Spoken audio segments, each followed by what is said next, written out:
Hey everyone, welcome to a new video. I hope you had a great day. Let's take a look at some new malicious compliance stories, shall we? The first story is called Crystal Clear. I started my job at a lumberyard as a loader. Come in, load cars, stock lumber, go home. Not a glorious job, but I went above and beyond every time. And eventually I worked my way up within a short period of time to where I am now, purchasing an accounts. Having worked every position except owner within this company, I am aware of not only the job requirements but the difficulty of the job. Recently, one of our drivers, whose mother is a longtime friend of the owner and his wife, decided to leverage an interview. He no-call no-showed for 3 days, and on the 4th day he came in with an offer. He was going to take the other job unless he had an increase in pay. They terminated a fellow employee he didn't like, and he became the yard manager and became the dispatch manager. Now both of those are full-time jobs, but he had the belief that not only could he do both at once, but also continue driving. Management agreed to his terms. Now fast forward a couple of months and all our new guys are slackers, because I have done everything before. I've been asked to help out where I can. This translates to me having to pick up the slack of others, leaving me almost no time for my assigned job, but I make do. Recently, I have been trying to lead the yard into doing better, but my plans and efforts get thwarted by a new guy with an attitude. This person always finds a way to get people mad, including me. With my strict work ethic and quick temper, I don't take too kindly to his bull. So this coworker and I regularly get into arguments. Finally, one day we get into a pretty big yelling match about how he can tell me he has done his job if I'm in the middle of doing the things he claims to have done. I was stapling tarps as he was telling me he already did it. Enter the double manager. He tells me that if I'm ever to need anything from the yard again, I need to go directly to him. Every single time. He adds, "Is that clear?" Crystal clear. With my position, I'm regularly on and off the walkie with yard guys and salesmen. At no point am I not interacting with either a salesman, driver or loader. I tried explaining this to him and management was involved. They backed him up. I am to speak only to him, ever, for any reason. So for the following 2 weeks I referred to him for everything. I was on the walkie roughly every 30 seconds. When he wasn't in the yard because of deliveries, I called his cell, even on days off. After 2 weeks I get pulled into a meeting. I am told that my attitude needed to change, at which I reminded them that I was told to turn to him for everything. A heated discussion later and he has left his management positions. The next story is called Where Are My Tickets? I work at a store. At this store we have a booth where people can buy lottery tickets, cash their winnings, etc. I was working said booth when what can best be described as your typical Karen walks in, wanting to check some lotto tickets. Karen hands over 2 lottery tickets and I run them through the ticket reader. Price already claimed pops up on the screen, meaning the woman had taken these tickets elsewhere, collected her cash winnings and opted to take the winning tickets with her afterward. This meant at best she mixed up her tickets, at worst she was trying to run a scam, though why she thought it would work I'm unsure. Miss, the system is showing you have already cashed these tickets, meaning you've already received the prize. I put the tickets down on the counter in front of her. That's ridiculous. There's X price on this one and X price on this one. Go get your manager. As you wish, my mini-win princess. Miss, you have already claimed these prices. There's nothing we can do. Karen does as Karens do and flips out. I was only 16 at the time, so my manager handles her as I stand back and watch. Eventually something clicks and Karen hears for the first time what I told her 10 minutes ago and calms down, but not for long. Crisis averted, my manager returns to her office. Where are my tickets?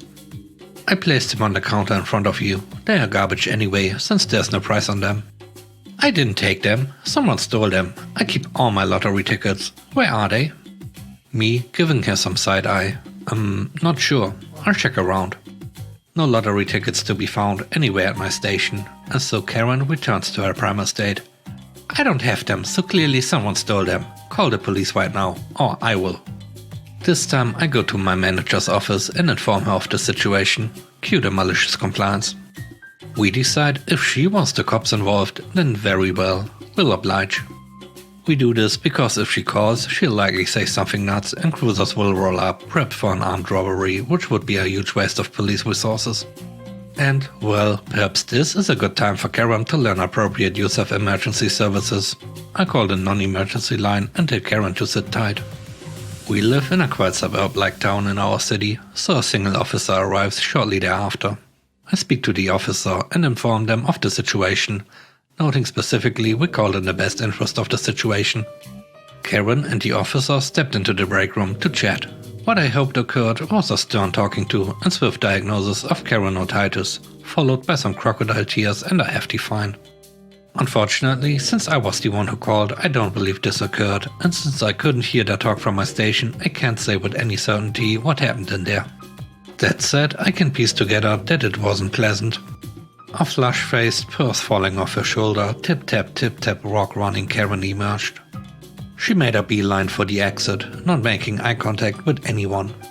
The satisfaction of a lightly cursing Karen, struggling to find her sunglasses in the cosmic wasteland of her purse. The officer stopped by briefly to let me know not to call for anything similar, though I could tell there was no animosity between us, having been on the same side in the eternal battle against Karens. The last story is called Stubborn Compliance. My grandparents were very old school. Grandpa got a job working for John Deere as a teen and worked his way up the ladder to foreman, then manager. Grandma was a typical housewife in the 1950s and was held to typical housewife standards. She was to cook and clean and be prepared to entertain Grandpa's business associates at a moment's notice. It was her job to make sure the children were taken care of and never got in her husband's way. She was expected to have dinner on the table at 5:30 sharp when he got home from work. Her house and herself were to be impeccably kept at all times. They were progressive and well off enough that Grandma had her own car. She was expected to use it to run the household errands and take the 4 kids to appointments and such. It was important that her husband not be bothered with such things. The household and family were her responsibility. He had a job. Well, one day, Grandpa arrived home from work, and not only was dinner not on the table, but Grandma wasn't even there. The kids, teens at the time, hadn't been fed. Their homework was still on the kitchen table. There were unwashed dishes in the sink, and a dozen other little chores hadn't been done yet. Most importantly, Grandpa was inconvenienced. He had been home just long enough to let his frustration stew into anger when Grandma's car pulled into the drive. He began shouting at her before she had even the chance to set down her purse or take off her jacket. He ranted about all the things she hadn't done because she was out running around when she should have been home, taking care of the house and making his dinner. He worked very hard all day to provide for this family. Was it too much to ask for a hot dinner when he got home? She'd had a very good reason for not being home, but he never let her tell it, accepting no excuses. But she was a good wife, so she intended to let him rent for a while, then she would serve him supper and explain what had gone wrong. Then Grandpa screwed up. As sometimes happens when we speak in anger, he began to blame the wrong thing for his irritation. He began to blame the car and her access to it. He said something to the effect of, "You don't have any business out driving around anyway. You should be home. I should never have let you start driving in the first place. Women shouldn't drive." "You don't want me to drive?" Grandma asked calmly, retrieving her keys from her purse. "Fine, then I won't drive ever again." And she set those car keys on the counter, put her things away, and served dinner. And bless her heart, Grandma stuck with that declaration, no matter how much more difficult it made life. Grandpa had to take afternoons off in the middle of the week when a teacher scheduled a meeting. He didn't get a moment's peace on the weekends between grocery trips and taking the kids to activities or doctor's appointments or for haircuts or clothes. He had to drive Grandma to every Saturday saloon appointment. Previously, Grandma had taken herself and the kids to church, letting him sleep. Now he had to wake up early on Sundays to take them all himself. Grandpa was nearly as stubborn as his wife. He held out, expecting her to apologize and ask for her keys back. But she never did.